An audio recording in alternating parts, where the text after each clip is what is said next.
My name is Manas Biswas, and I work as a support escalation engineer with, primarily on the beta team.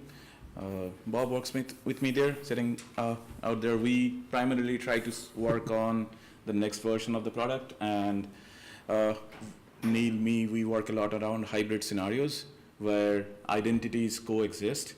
And today this session is around to show where all you could leverage those identities and take it forward. Thanks, Manas. So my role in this is I'm a PM in the Office 365 product team. So I have a responsibility in both engineering and in customer service, or CXP, or customer experience platforms and programs as well. So my job really is to make sure that everyone is happy with our products. So everybody smile, right? 'Cause it's all good. Make sure Bob and Manas do their job. So Manas has got the old slide deck, but that doesn't matter. The session is, as I mentioned already, we'll kind of look at this kind of synchronized approach and where we're going to start. So the idea really is to start with Active Directory and user with SharePoint on premises. That's where we all start. That's where we all tend to come from before people start this cloud migration approach.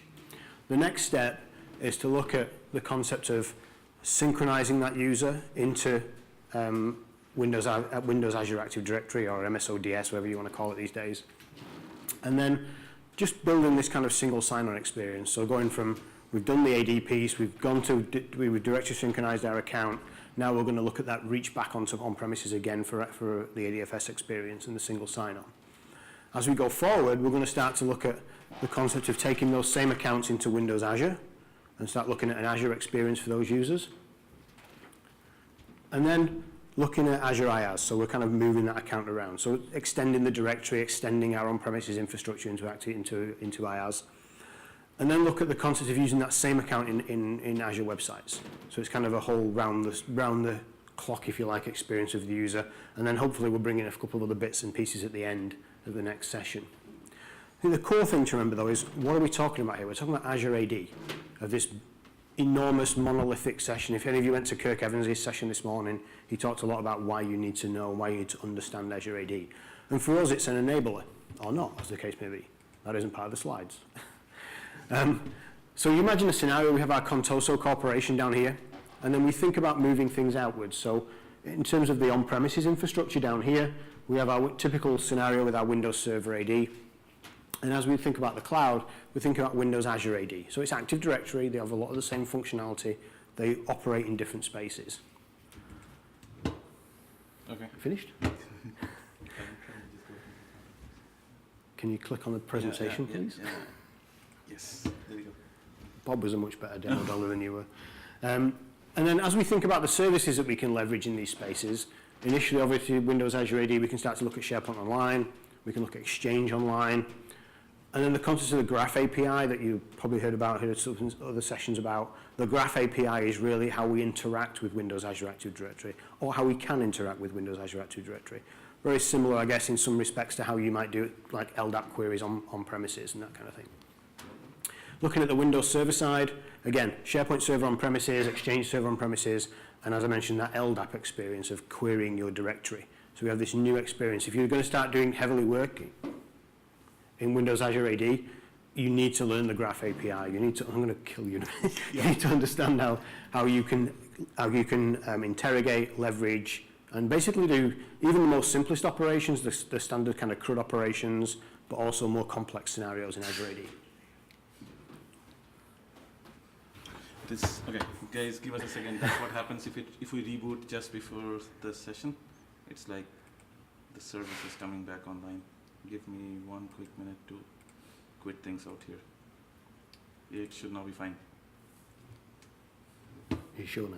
I think so. Yeah, we should try one more time. Okay, sorry about that. And then as we kind of move forward, we start to think about other things that we can use identities for. So the concept of cloud applications, which you'll hear a lot about this week, and we'll have heard a lot about as things go forward. Think about how you can leverage and publish applications in Office 365, in Windows Azure AD, to be able to consume that information, to be able to consume an application that's driven by your identity in Office 365, in Windows Azure AD, to give you an experience based on your information there and based on your identity, which ultimately should hopefully be, if we can get everything right, the same experience you get down here with applications that you have the same identity for logging on with the same user ID and password in the same places, or in the ideal world, a completely seamless single sign-on experience across everything. This slide is horrible, and this was how we came up with this session. It was basically drawing things on a screen. This is what we're going to try and achieve. So SharePoint on-prem, directory synchronization, into SharePoint Online MS-ODS, have an Azure AD subscription down here, Azure SharePoint down here, VPN connect these two environments down here, and hopefully have this full round the sun experience. That's what we're hoping to achieve by the end of the second session. And as I said already, 2 hours ago, it was all working. So this is what we're going to do step by step. Starting with our on-premises network, we have SharePoint server, Windows Server, Active Directory down in on-premises. We're going to dirsync users up to the cloud. That should have grayed out, there we go. And we're going to use ADFS to sync. So we're going to see this in this first session down here. We're going to get this kind of experience of single sign-on, and it's all going to work fine. The next thing we're going to do is think about connecting our directories. So how do we sync these users back down into Azure, or connect Office 365 synchronized users to a regular Windows Active Directory, Azure Active Directory subscription, link the two subscriptions together so I can start to generate users in Office 365 or dirsync them from on-prem to Office 365, and they start to appear in other scenarios where I can actually then leverage them. As I said already, we'll look at the VPN aspects. So we'll build this virtual network in here, and hopefully then we'll get that entirely synchronized approach where I can now start to pull users. So basically this AD over here is an extension of this one. So we're kind of wrapping the whole thing around. And then we're going to do something clever at the end. We're going to try and make that same user into a phone auth user. So we'll be looking for a volunteer with a phone in the audience to come and plug their number in. And we'll try and do that in all places. Well, we'll probably demo just one of them, but it should work everywhere. So, yeah. Thanks, and then hopefully the laptop you meant to kind of cancel out the stuff which comes in. Okay. But yeah. So what Neil just mentioned, okay, user is anyway the key to whenever we speak about it's being SharePoint or being any other workloads across in on-prem or online. Okay, so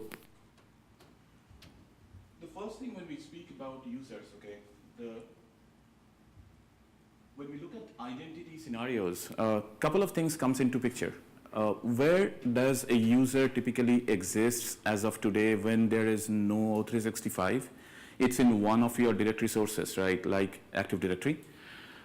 So when we talk about on-premises AD, that's where most of our user base exists today. When we speak about identities in Office 365, we primarily divide it into three broad categories. The first being cloud identity, which means that you log into Office 365, you provision the user there, and the user just lives there. Okay, it doesn't have a corresponding identity back in on-prem. When we look at this type of identities, okay, this is where you are just trying to start over and evaluate Office 365. You do not need to kind of go back and look into hybrid scenarios and kind of, just the starting point where your focus area is more on how does Office 365 work and test out the stuff. The second kind of scenario is when you are either at the next step of your testing or deployment, which means any user which exists today in on-prem, you can synchronize that user to Office 365, and behind Office 365 is anyway the huge Azure AD that Neil has been referencing about. So to understand this scenario or today's demo flow that Neil was showing a minute back, let's take an example of an organization, okay, which has just like 50 users when they start off with, or 20 users. Okay, they provisioned up all of those users as cloud identities. And we're going to show you a demo around what all things you could do, including PowerShell scripting, including various other options through which you can synchronize this, create these users. So this company, grows tomorrow, or they decide to kind of go ahead and match the on-premises directory source to Office 365. And what would they do? They would synchronize the users. Right? Benefits, you do not have to have two sets of credentials, right? One for on-prem, one for online. You use just the same account across both these identities. When you log into your domain, when you come to Office, it just goes ahead and uses the same set of credentials. Now, when we look at deployments today, okay, this same company which I'm talking about, when they had just Azure Active Directory users, the users had two sets of credentials, one for Office 365 and the other one was for their on-prem. They deployed the second stage, which was directory synchronization or Azure AD sync, right? When they deployed that, they were using the same identity across both.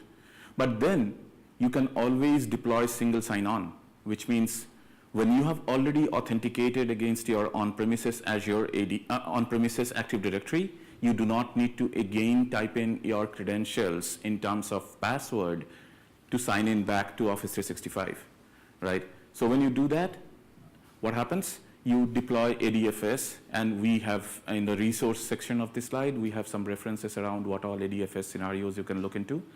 And that brings in the single sign-on experience. So primarily, these are the three types of user scenarios which people would be able to go ahead and leverage and be able to take it forward from an authentication standpoint. So let's look a little bit more into how this integration actually happens. So what we see today, the goal for going ahead and doing this common identity scenario is so that your on-premises directory can span across, on-prem as well as Office 365. Nobody is going to be able to go ahead and authenticate twice, right? If you are authenticated to your on-prem, you just seamlessly sign in. How do you do that? It's directory synchronization, and of course after that you deploy federation. Remember, for doing ADFS or a single sign-on, directory synchronization is a must because the user first has to reside in Office 365 for you to be able to get the single sign-on experience. But vice versa is of course not true, which means if you want to go ahead and do dirsync or directory synchronization or Azure AD sync, you can or cannot implement ADFS. It just changes the user experience, and it just changes the security for your user itself. And what we're going to do in the second part of this session today is, it doesn't really matter where you actually provision the virtual machine or the physical machine which hosts dirsync and ADFS 2.0. It can live in your on-prem. You can create a site-to-site VPN, or you could actually go ahead and spawn it up in Azure and have the users authenticate against that. So you could easily go ahead and move those workloads between Azure and on-prem. So when we say that, what we're going to do in the demo today is this user experience which I was talking about. We're actually going to represent a small company or somebody who is trying to go ahead and just evaluate this entire environment. And by the end of this session, we should be able to achieve all of these experiences which I'm talking about. So the first thing which we are going to look at is directory synchronization, okay? What is it that you require in order to achieve this? The directory synchronization for the users works between on-prem and online, which means you can synchronize the users which reside in your Active Directory up to Office 365. You cannot write back most of the attributes, which means your users are synchronized from on-prem to Azure AD, not vice versa. There are certain exchange attributes which we write back, but not like end-to-end. You would not be able to create an account in Office 365 Azure AD and write it back to on-prem.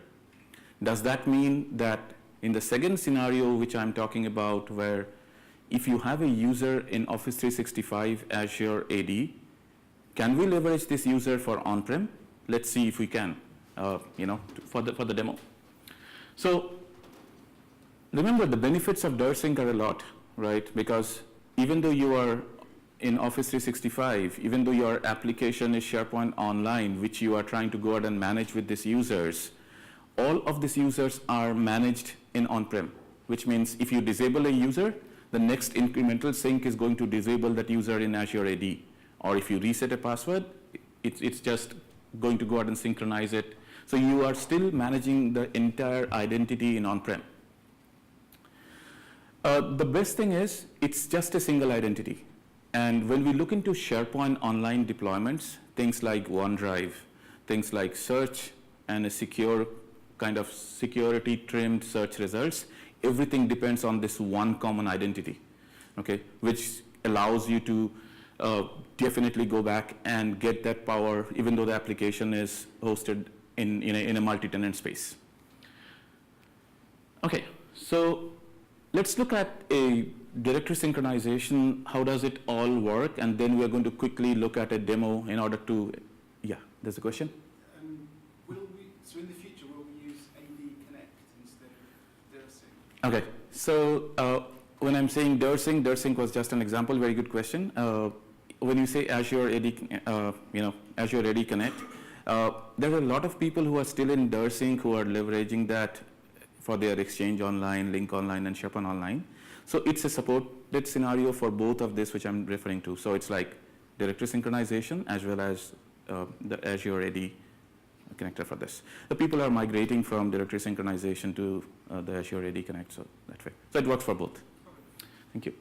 So this is two disjoint, I'd say, environments which we have when you are trying to go out and set up Office 365. You have your SharePoint server in on-prem. It, of course, talks to an Active Directory. You have a Windows Azure AD as a part of your Office 365 subscription or IaaS subscription. dirsync or AAD sync is deployed in a member server in on-prem environment.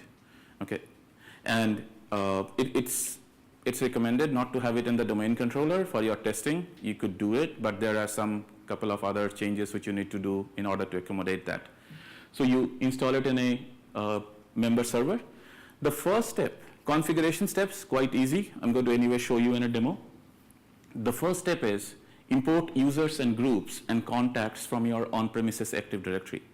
Directory synchronization is based on FIM in the background. So for people who have been working on SharePoint and from whenever we have seen FIM and we have seen the MIS client, you should be able to leverage the same MIS client for our to go out and see the synchronized users. So the first step, it imports it. The second step, what it does, it imports the users and groups from the Azure AD in Office 365, okay? And this is the dirsync backend engine which I'm talking about. Once it does that, it exports the users and groups and contacts based on the Delta information which it has, which means the first sync is definitely a full sync. However, subsequent syncs would be incremental sync for the users. It maintains that information. And once it does that, after you assign licenses, it will just go ahead, the user can be just go, provision for to just go ahead and leverage Exchange Online, Link Online, or SharePoint Online. So it's the same user which was there, which now works completely, across this on-premises and online. So in this example, the user, which I'm going to go ahead and show you in a demo, his name is Bob Fox. He just joined my company.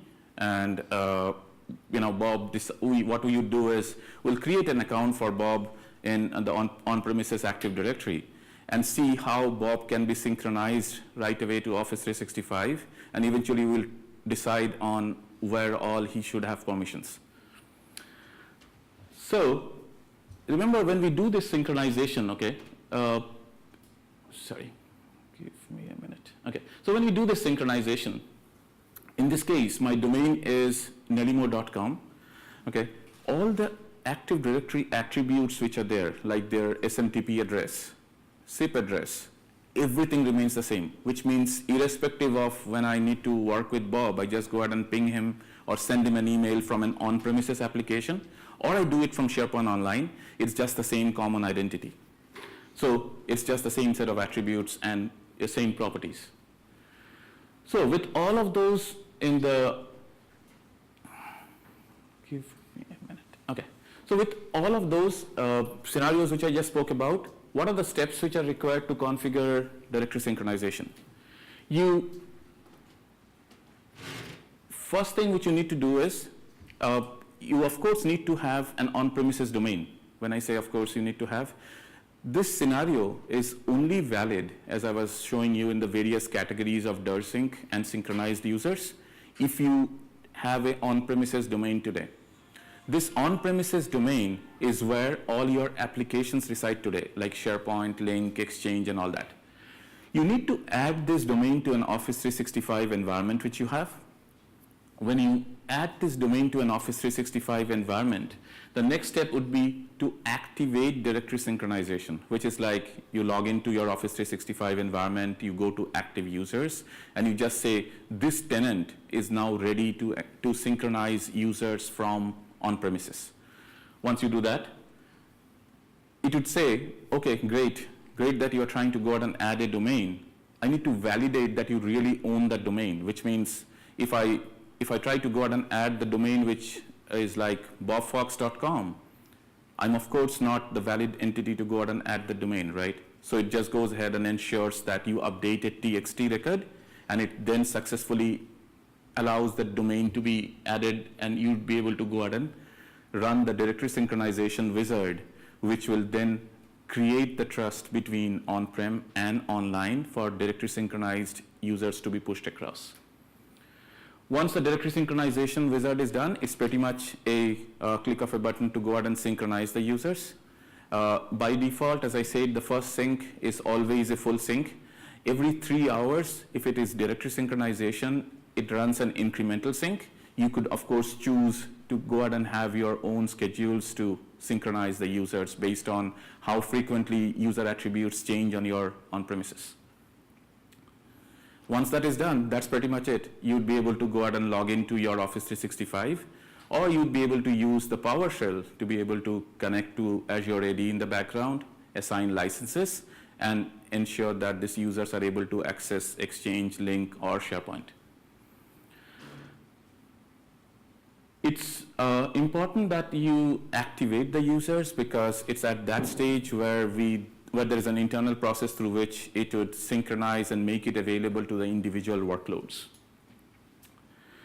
So we'll take a step back and look into this synchronization landscape, and I think some of the question which you are asking around the Azure AD, we should be able to get into a little more details in this. So when we look at this landscape, okay, your on-premises or your private cloud, wherever you have your Active Directory, the objective of this is to use that as your user base and be able to synchronize the users to Windows Azure Active Directory. What you do today is, with the example which I was talking about some time back with AAD sync, you just go ahead and create an identity bridge, which is the platform through which you will be able to make both of these users talk to each other and have it synchronized. So now, there is a question which always comes up saying, I may be having other LOB applications, I may be having a SAP application, I may be having a database and with a custom application which still authenticates with it. So the user identity still remains the same. Okay? Example, if you have anything which talks to an Active Directory source, okay, it still will be able to go back and leverage the same set of users. And any of these applications which I spoke about, including any of the line of business applications, like you have a SQL server and you have a OData source through which you are exposing the data in your SQL Server database, you should be able to go ahead and use that. And then, because we are synchronizing the user, now there is a very important step when we say synchronizing the user. The most important identity of an user is the SID, right? When you create that user in an Active Directory. What we do is, the reason we are syncing it and not creating a mapped user is because SID, along with all other attributes, are just synchronized across the attributes which you have been mapping through in this AAD sync. Trying to go ahead and give you a small example. On your on-premises domain on the Active Directory, you have a regional prefix, okay, like us.bobfox.com, and he has multiple other domains like eu.bobfox.com and fr.bobfox.com. So all those regional domains are there, right? You want to synchronize a user which resides in one of those domains. So what would be the UPN for these users? It would be like manas@fr or us.bobfox.com, right? That's how the user UPN would look like. What you can do here is you can do property mappings, which means you'd be able to go ahead and leverage one attribute which is there in Active Directory and be able to map it to an attribute like an SMTP address and sync it. Okay, so these are all the additional benefits which you get when you look into AAD sync and then ensure that the synchronization is going through. So whenever we have spoken to people around synchronization, the question which comes up is what's the story around single forest, multi-forest, and resource forest, things like that, right? So let's look into a little bit around this. When we speak about a user, as I said, the object GUID or SID is the most important identity of that user, right? The first thing, when we look into any of this synchronization process, it's imported. So the object GUID gets it, right? The object GUID is actually the source anchor for this synchronization process. When we do that, it just goes ahead and does an outbound sync, and it takes that source anchor, it exports it to Windows Azure AD, does not do a change, which is the primary factor which we look into whenever we are talking about a user account. Multi-forest, similar concept. If you look into, we have Windows Server AD, another Windows Server AD down there. It just imports it, same object GUID, source anchor. It just goes ahead and imports the object GUID from the other Azure, from the other on-premises AD. Here, it actually goes ahead and ensures there is an inbound sync, okay? And there is where we are maintaining the uniqueness if it is single forest or multi-forest. Once that is done, then happens the outbound sync, which means if there are issues like duplicate resources, how do I give an example? Somebody left the organization, we reused one of the UPN and the user properties, happens a lot, then it's resolved here before you synchronize that user, doesn't export, and ensures that the Windows Azure AD is just clean. There are a couple of tools before I get into a demo which you can leverage out of the box in order to ensure that your AD is in sync, and one is the ID fix-up tool. If you go to Office 365 admin portal, you should be able to download it, and that goes ahead and does some best practices check and recommends you as to what needs to be done. Okay, so with that, we have to do a demo, and my laptop has to be blamed again for that because we rebooted, I'll have to log in. And in the meantime, if there are questions, Neil or me could answer that. So like Manas was saying, the initial scope of this first session is the baselines, so the directory synchronization, the ADFS, just get that basic configuration right. As we go forward, we start to look at some more complex scenarios. So just let Manas log into this environment. Are there any questions while we're going through this? Yeah, so just on that multi-forest scenario, whereabouts was the there was a middle block where you had the two inbound syncs and then the outbound up to Azure AD. Okay. Where was that middle piece taking place? Was that on-premise component? That's an on-premises. On-premises. Yeah. So Yeah. the middle piece, the metaverse, if you like, Yeah. is part of the FIM platform. Thank you. It's part of the FIM platform, and it's a component of, well, it's a schema structure within the FIM engine that synchronizes all those different objects from the different directories. And so is that part of dirsync, or is that something additional that you would have to deploy as well? It's part of dirsync if you're using dirsync, yeah. Right. And whichever connect tool you're using has its own equivalent. So you don't have to go and like deploy an external third-party version of, or an external FIM tool or MIM tool as it is these days. Yeah, exactly. And I'm going to say the entire reason for why we have that, or rather why they decided to have it, was the resolution happens right there before the export phase happens, which means if there is an issue, dirsync could not synchronize this user, and what happens, it sends out an email to whoever you listed as a global admin saying I'm not synchronizing XYZ users, and here is the users which has not synced. because of this conflict. So it tries to go ahead and give you most of the resolution saying SMTP value is duplicated, or there is a proxy issue with this, fix it, and then resynchronize the user. Okay. Okay, so here is our on-premises domain. So just trying to take a step back before we go ahead and get into this demo to kind of build the story around how this demo is going to go forward. This company, azure.spocloud.com, or this organization, they have their presence in on-prem, right?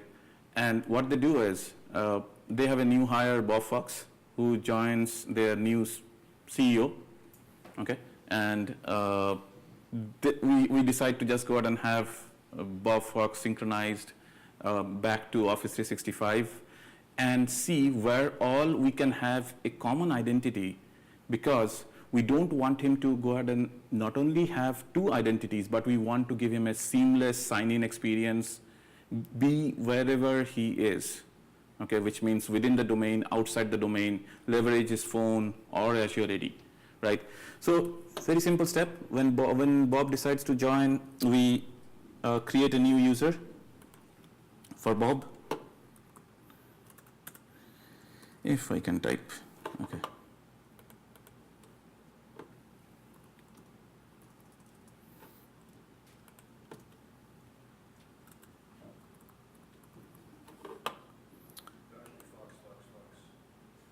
I'll do that, Bob.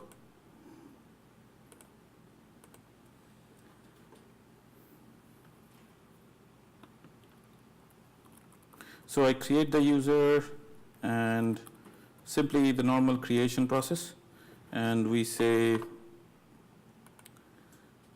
good, expected in a demo. I thought I typed it correctly. This time I did. So rofox@azure.spocloud.com. The user gets created. At this stage, I would want to log in again. Okay. To Office 365. We never had to reboot this.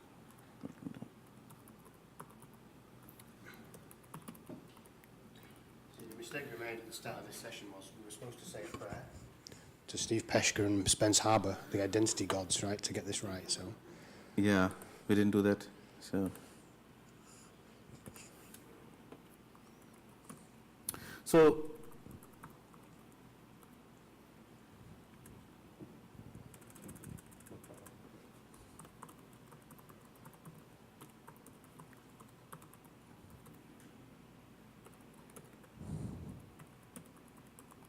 So what I just did is, I have these two disjoint environments, and I've logged into this organization. I'm going back to my, Office 365 environment, going back to the admin center, and trying to go out and look at the list of users which are there. When we look for,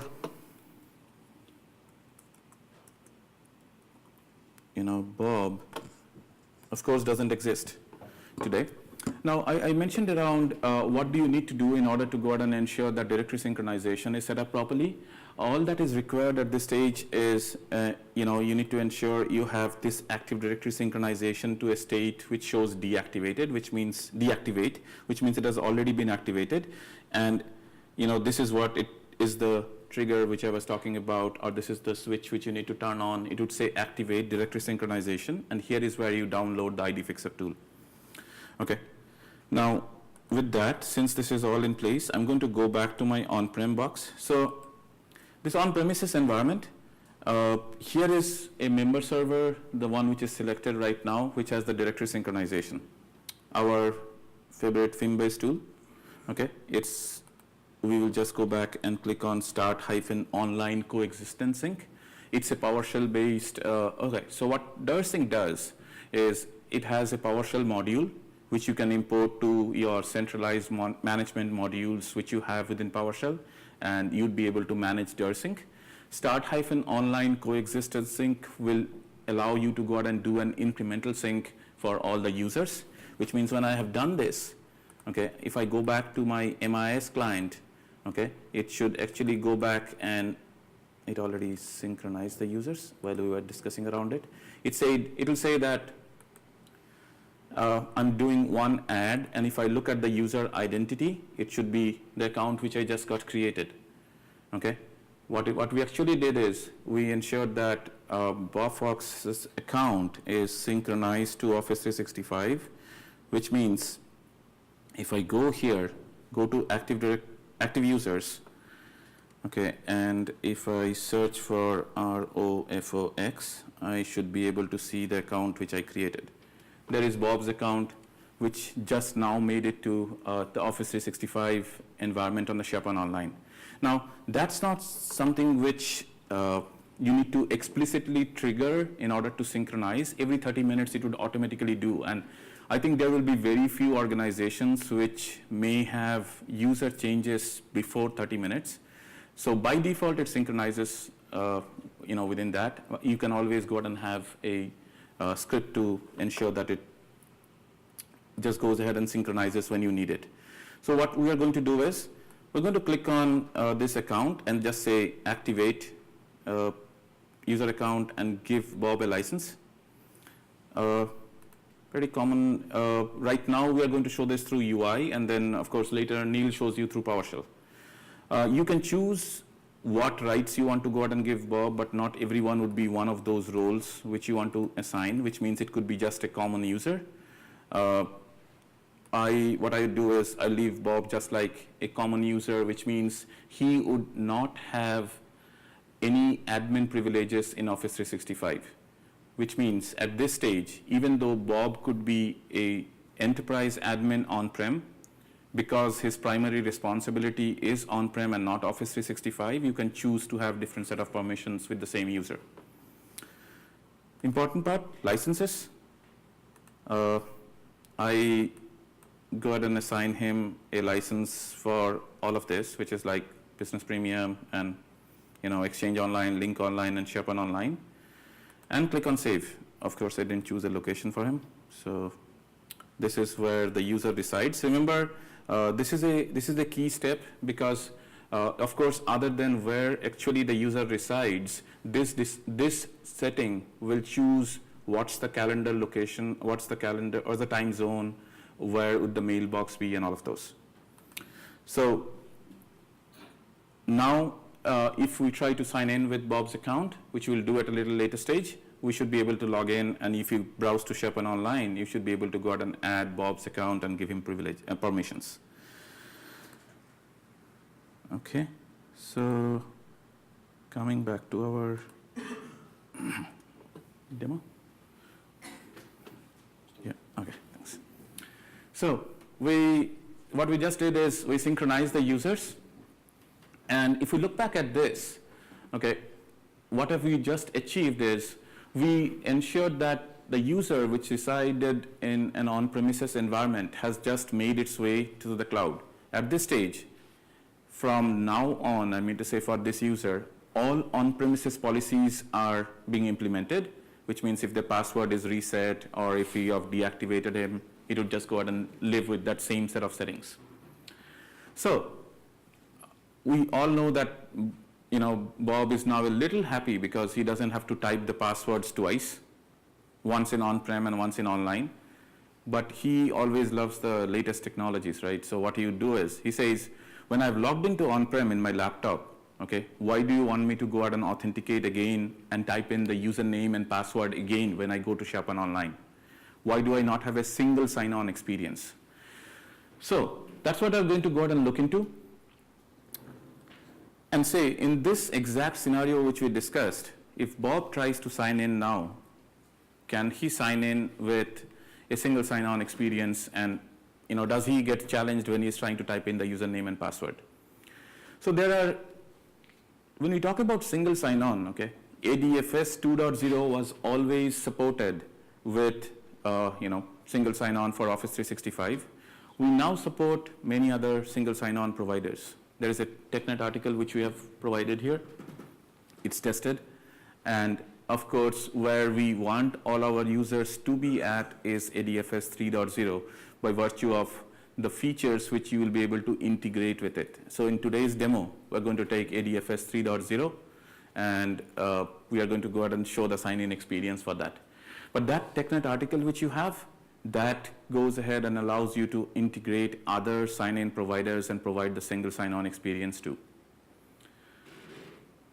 So ADFS component from a deployment standpoint, what is required?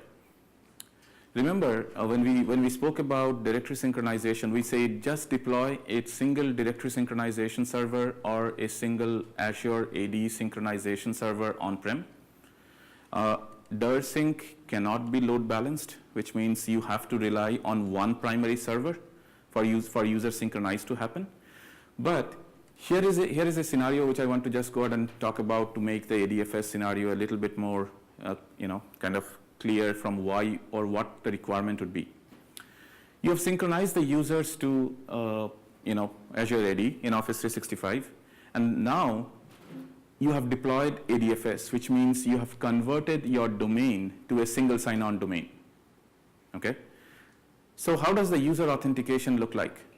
Bob comes to office in the morning, signs in his laptop with his username and password, tries to browse to a SharePoint online site. He will be, he would type in his username, but for all of the single sign-on sites that we have been logging into, you never get to type in your password. Why? Because it is at that stage where the user is being redirected to an on-prem ADFS server or the STS endpoint of the ADFS server, and the user comes back with a valid claims token in context of the user ID. So this means what you need to do is you need to deploy ADFS server on-prem. Recommended you should have a farm. You can of course do standalone, but the example which I gave you, when the user is redirected to on-prem in the browser, right? If your ADFS server is down, would it get a claims token? It would not, right? Which means if you have a single server, none of the users would be able to log in if your ADFS goes down. So it's recommended that you have ADFS in a farm scenario. And of course, when you do that, you would be able to go ahead and leverage load balancers in order to handle multiple user requests and all of those. So the scenario which I just spoke about is this: a on-prem user, Bob, sitting there, requests a SharePoint Online resource, which is a SharePoint Online list or a site. The browser would redirect, within the browser, the password box would be grayed out. Bob's account would be redirected back to on-prem, and the SharePoint Online STS would say, come back with a valid claims token that you are indeed a valid user in your on-premises Active Directory, which means if you disable Bob in your on-premises Active Directory, even though the directory synchronization has not happened, Bob will not get a valid token, which means in an emergency scenario, okay, where we decide to just go ahead and disable a user, you could do that, and the user will just go ahead and get a, cannot be, you cannot sign you in message in the browser. So when the user account is redirected to on-prem STS, what does the STS do? The on-prem STS for ADFS goes back to on-premises AD and says, is Bob a valid user? Once that's validated, Bob gets the token, and Bob goes ahead and presents the token to online Active Directory, and the site is actually just rendered back to, from the workstation where Bob has gone ahead and placed this request. What we do, or rather the key behind this, is SAML, and that's what we were saying. We should have spoken about the hero of SAML, right? So it actually goes ahead and takes this token, presents it, and then the Office 365 environment is going to generate a new token, which is what is a cookie which is stored in your browser. And with that cookie, the user just goes ahead and signs back in to the SharePoint Online or any of the resource. All of this happens behind the scene, but in a front-end perspective, what we see is we just see that there is a flicker on the screen and the user is signed in. If you guys take a fiddler, you see this entire call through where the user is redirected on-prem, takes the token back, a token is again generated, and the user signs in. So steps to what is required to configure ADFS. Of course, you need to have at least one single server with ADFS 2.0, 3.0, one of them in on-prem. You add if it is 3.0, you add a server role. The ADFS 3.0 is only possible in Windows 2012 R2. When you do that, you need to the second step you need to do is you need to install Azure AD PowerShell in that environment where you are trying to configure ADFS. There is a single command which you need to execute, which says, which is convert -msol domain to federated. Once you do that, you should be able to see that the same users are logging in with, just the username, and the claims token is being exchanged in the background. There's a white paper which you have there which shows how do you deploy that, but we're going to show a demo on this one. So, while trying to, how am I doing in time, Bad? We started 5 minutes late, so you've got about 10 minutes. Okay. So, trying to go ahead and show the sign-in experience for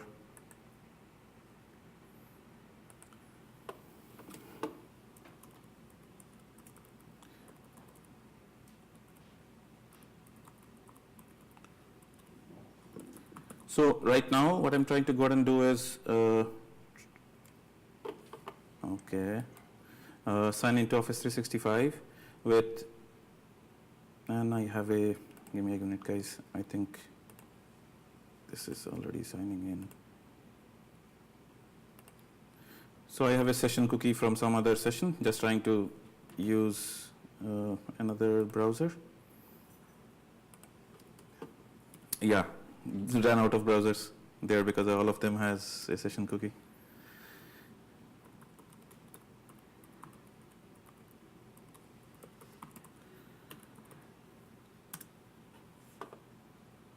Okay, and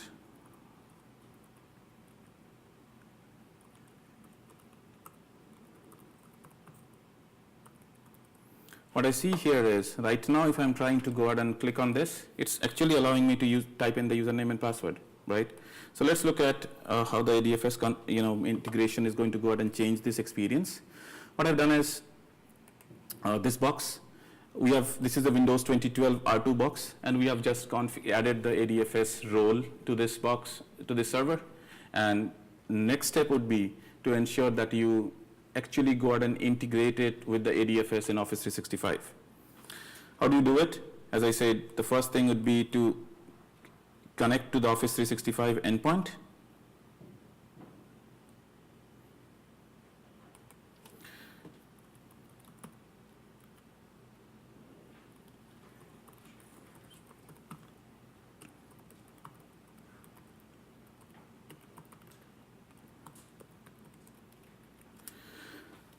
When I authenticate, the primary requirement for this authentication is you should be able to go ahead and at least use an account which has global admin privileges.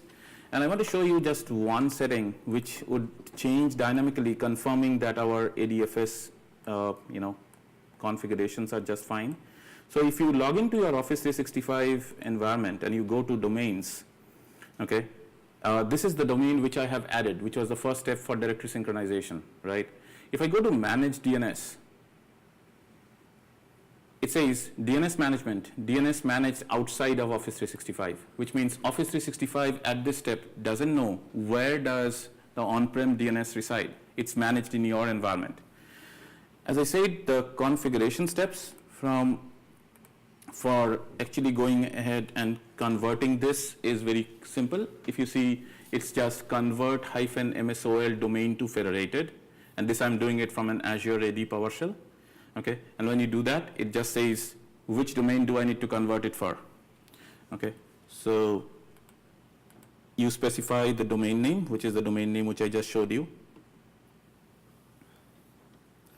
So at this stage, what it does, it actually goes back and ensures that your on-prem ADFS server, which you have installed, okay, it goes ahead and establishes a federated trust with the Office 365 endpoint, and it converts your on-prem domain to federated so that this token exchange can go through. Since this has converted fine, we will go back and refresh this page, and we should see the difference. If you see, it now says this is a single sign-on domain, which means now we have gone back and ensured that the on-premises domain which we are talking to is actually a single sign-on, right? So from a user experience, now Bob's user experience should change. And I'm going to refresh this, type in this. If I click on the password box now, it no more allowed me to enter the password. What it did, it redirected me to my ADFS endpoint or my gateway, okay? And it's telling me that, okay, authenticate against the gateway and sign in. Now, I said single sign-on, so why this authentication? This is an experience when Bob is outside of his office, which means he's traveling from any of the, outside of the domain. And that's why it's challenging you so that you would be able to type in the credentials. I choose this, if I remember Bob's password. I don't.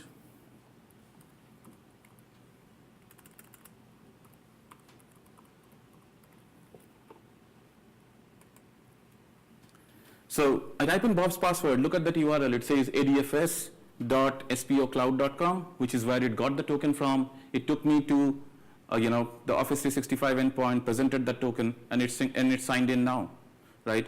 So if Bob is outside of his domain, he signs in back after typing in a password. If he's within the domain, he just signs in back seamlessly, okay?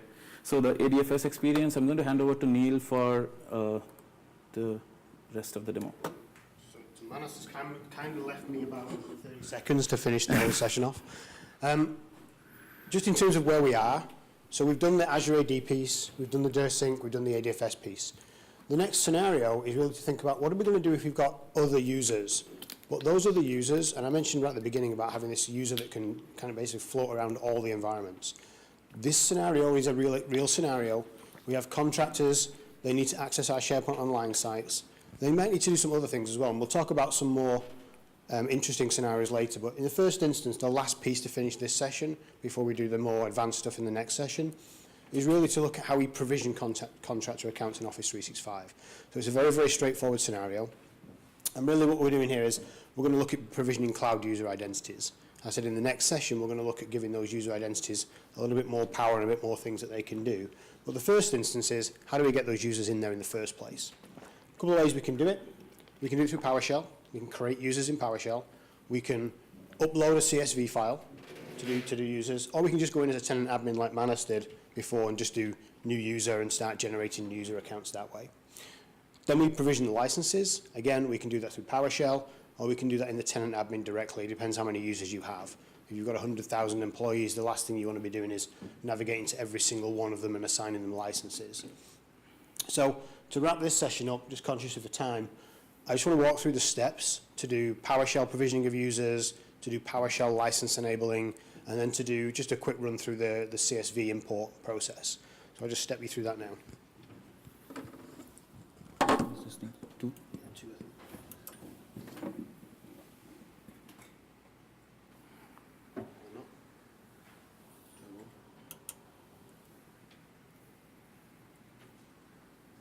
Are you through? No? I'm connected. Would you ask for help from them?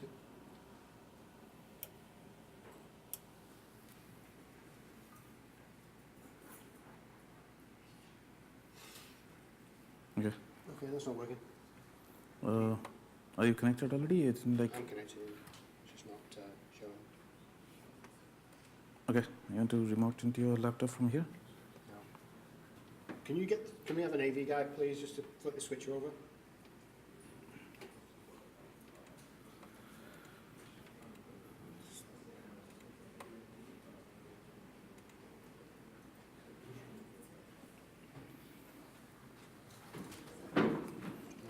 Just switching this over to the other one.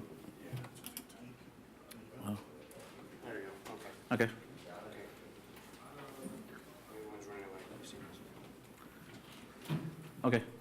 Okay, so I'll keep this nice and simple. All we're doing here is doing user provisioning. We're doing user provisioning into Office 365, just make that a little bit bigger.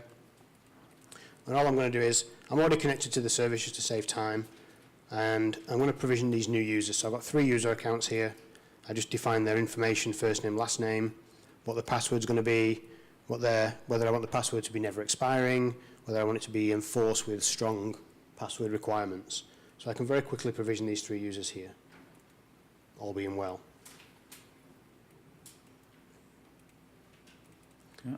There's 1, 2, 3 provisioned in there. If we look at our account, we can see how many licenses we've assigned. So down the bottom there, we can see we have 25 available licenses. We can see we've consumed 8 of those already. So if I now check this one user out, this one user is not licensed, just to give you an example of some of the simple PowerShell commands. And what I'm going to do here is I'm going to go and get those accounts I just created, and I'm going to set one of the accounts, the U2 user, and I'm going to provision them with a new password, set the password requirements. I'm going to set his usage location. If you remember back in the original demo, Manas mentioned that the usage is important. If you don't set their usage, you can't assign them a license, whether in the UI. So if you don't set their location, you can't assign them a license, whether in the UI or through PowerShell. And then finally, I'm going to add a license here, which is the SPO Cloud Business Premium, O365 Business Premium license. So I just assign that guy there. That's done. Then now everybody knows his password. And then we can set, get his user again, and we can see his information to see he's licensed. So that's, I mean, it's very short and sweet, but it gives you an idea of how you can quickly script these things up and how you can provision users very easily. The alternate way I mentioned was through importing users. So I'm in the portal here for the same directory that Manas was looking at. In fact, if I just refresh these, I think it's the same one. Yes, it is. We should see those 3 users that I just created. See them here? U1, U2, and U3. But if I wanted to do this in a slightly different way, I can go to my import process here. I can browse, find a CSV file. The CSV file is very straightforward. If I just show what this looks like quickly. It's just a straightforward CSV file. We have usernames, first name, last name, display name, all the information you type in the UI usually. I can import that. If I start the import, it does a validation, so it checks you're not going to shoot yourself in the foot, make mistakes, if you use a domain that doesn't exist, it will tell you, so you're not breaking yourself that way. And then we can just run next, set the user to allow in, and we can set the location. The interesting thing with CSV import is, actually let's go there. The interesting thing with CSV import is if you want to import users from multiple locations, you have to do them in batches, 1 file at a time. Okay, there's no way to specify the location in the CSV file. I can determine what license they're going to get, and then I can activate them and send an email to my admin to say, you just added a bunch of users.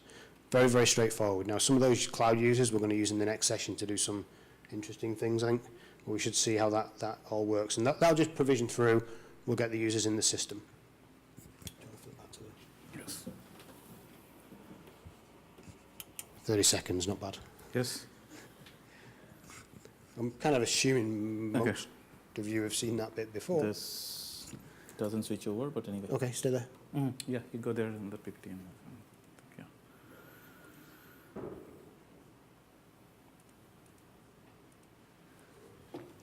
So that was the kind of just provisioning cloud-only users. In terms of where we are, so thinking about what these AD users are, the next step we're going to start to look at is what these contractors can actually do. So how do I take cloud-only users now and then take them that full sweep round that we mentioned to give users out there access to my on-premises environment? How can I have an O365 cloud user who has no presence in Active Directory at all on-premises and allow them to log into my on-premises SharePoint sites? It's kind of an interesting scenario. It works very well, and hopefully, if the demo gods are with us, it'll all work fine. So this is kind of the scenario. You know, we don't want the users having AD accounts, but they still only want 1 set of credentials. They want the same logon on premises that they're going to use in the cloud. So it's kind of reverse of that Active Directory users going into Office 365. It's now going the other way around. So we want to kind of connect the dots together. So with that, that's the end of this session. Yeah, how do you do that? That's the end of this session. So thanks for coming to part 1. Hopefully, I know we kind of muddled through a few of the scenarios. please come back for part 2. It does get more interesting in part 2, where we do some interesting things with IDPs and custom identity providers and things like that. So thanks for staying for a few extra minutes, and we'll see you in about 10 minutes if you're coming back. Thank you. Thank you.